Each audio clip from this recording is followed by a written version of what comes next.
Good morning সকলোলৈকে। মই আজি বনাবলৈ লৈছোঁ কেপচিকামৰ পুৰ।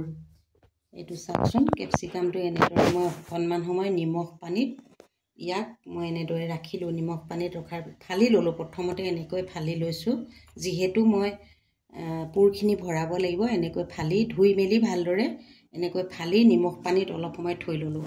তাৰ পাছতে এইফালে মই বকলি সৰু সৰুকৈ বকলি কুটি লৈছোঁ। বিলাহী, মটৰ, গাজৰ দিয়া নাই দেই, চৰি গাজৰ নহয়, জলকীয়া আৰু লগতে ডাঙৰ গোল কেপচিকামটো সৰু সৰুকৈ কাটি লৈছোঁ। বিলাহী এফাল কাটি লৈছোঁ আৰু লগতে লৈছোঁ পিঁয়াজ আৰু পিঁয়াজৰ পাত আৰু লগতে ধনিয়া। এইখিনি মই এতিয়া কেৰাহীত তেল গৰম কৰি প্ৰথমতে ভাজি ল'ম। তাৰপিছত কেনেকৈ মই পুৰটো বনাওঁ আপোনালোকে শেষলৈকে ভিডিঅ'টো চাই থাকিব। এতিয়া কেৰাহীত তেল গৰম হৈছে। এতিয়া মই অকণমান পাঁচফোৰণ ফুটিবলৈ দিছোঁ তেলত।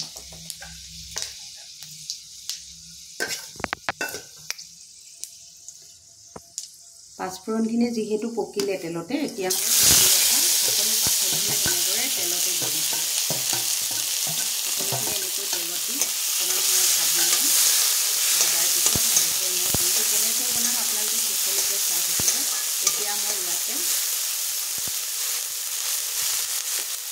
এতিয়া মই জোখ পৰিমাণে ইয়াতে নিমখ দিছোঁ। আন্দাজমতে অকণমান হালধি দিছোঁ, অকণমান চিলি দি দিছোঁ। এইটো পেকেটে সৈতে ঢালিছোঁ, নাহাঁহিব আকৌ, কাৰণ পেকেটটো বিশেষ নাই, অকণমান আছে যিহেতু, সেয়েহে এনেকৈ ঢালি দিছোঁ। লগতে অকণমান পাচলি মছলা অকণমান দি দিছোঁ, যিহেতু কিছুমান পাচলি অকণমান গোন্ধ এটা ওলায়, বকলিটো এটা গোন্ধ ওলায়। গোন্ধটো যাবৰ কাৰণে মই এই মছলাটো ব্যৱহাৰ কৰিছোঁ। অকণমান তাতে মই অকণমান টমেটো চচ দি দিওঁ।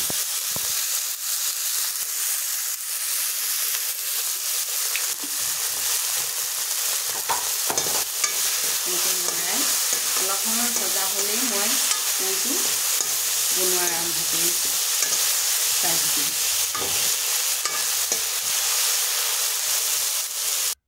মোৰ পাচলিখিনি ভজা হৈ গ'ল।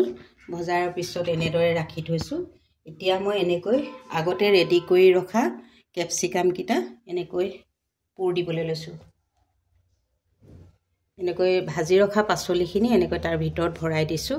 বহুতে ভাতকেৰেলাও খায়, এনেদৰে কণীও খায়। ময়ো অৱশ্যে বনাওঁ, কিন্তু আজি ভাবিলোঁ কেপচিকামটোকে বনাওঁচোন। এনেদৰে আগতে বেলি ৰখা ৰুটিকেইখন এইফালে এনেদৰে ভৰাই ল'লোঁ। এতিয়া আগতে বেলি ৰখা ৰুটিকেইখন এনেদৰে পুৰটোৰ ওপৰত পকাই গ'লোঁ। অকণমান এটা গেপ ৰাখি ৰাখি পকালে আচলতে দেখাত বেছি ধুনীয়া হয়।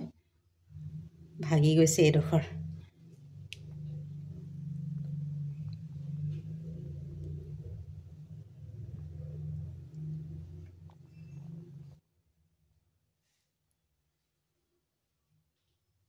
এয়া চাওকচোন,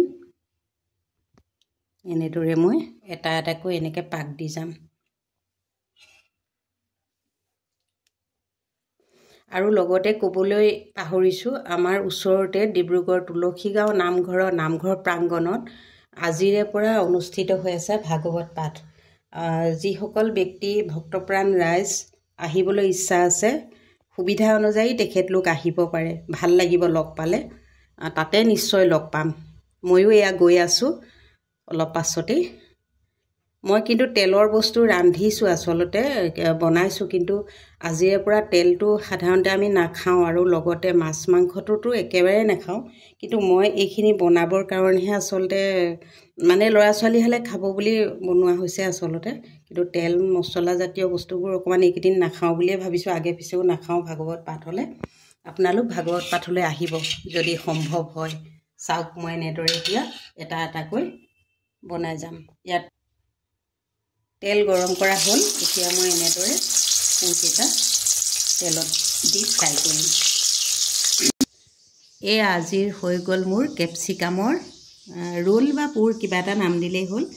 এনেকৈ গৰমে গৰমে পৰিৱেশন কৰি চাবচোন, খুবেই ভাল লাগে। ধন্যবাদ।